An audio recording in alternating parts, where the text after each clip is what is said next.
Agama, ras, dan etnik. Agama berasal dari bahasa Sanskerta yang berarti tidak kacau, tidak pergi.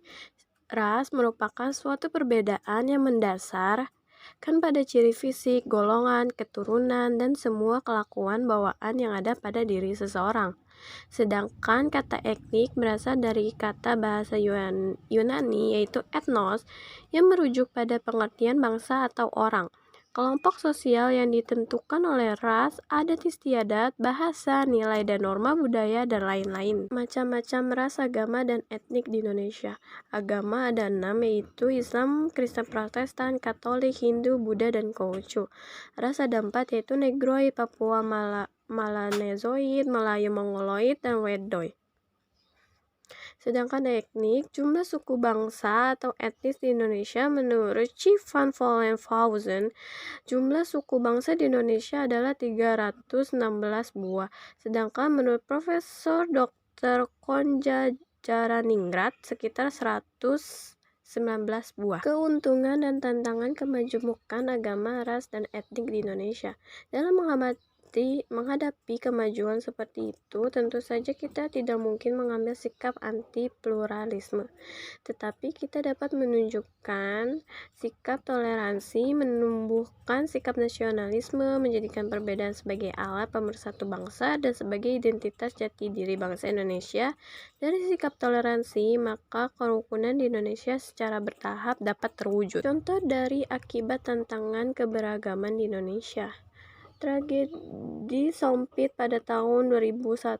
Tragedi Sompit adalah kerusuhan yang amat mengerikan yang melibatkan 2 suku Dayak dan suku Madura. Tercatat 500 orang tewas dan 100 orang diantaranya mengalami pemanggalan kepala. Strategi merawat kebinekaan Indonesia. 1. Menjaga nilai kebinekaan di Kepulauan Karimun Jawa. Kedua, merawat kebinekaan dan menjaga keindonesiaan di Pulau Natuna. Pandangan agama Islam tentang perbedaan sara. 1. Toleransi dan tasamuh. Istilah toleransi berasal dari bahasa Inggris toleran atau tolerantia dalam bahasa Latin.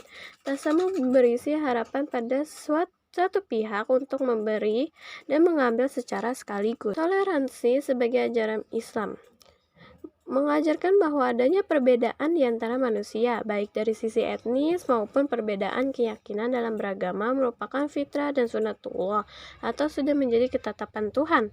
Tujuan utamanya adalah supaya di antara mereka saling mengenal dan berinteraksi. 3. Toleransi dan pluralitas agama. Agama bisa berfungsi terhadap masyarakat yang pluralitas dan tidak saling berbenturan.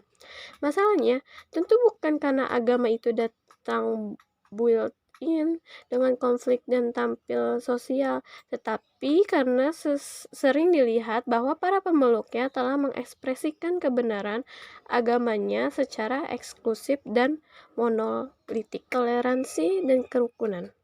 Kesadaran untuk hidup rukun dan bersaudara di antara para pemeluk agama merupakan cita-cita dan ajaran fundamental dari masing-masing agama. Kasih dan damai merupakan jantung ajaran agama, karena merupakan kebutuhan manusia. Al-Quran mencoba mengembangkan mobilitas tertinggi di mana perdamaian merupakan komponen terpenting. Kata Islam diderivasi dari akar kata slim yang berarti kedamaian. Visi kasih dalam Islam dibangun di atas 2 pilar, yaitu individu dan masyarakat.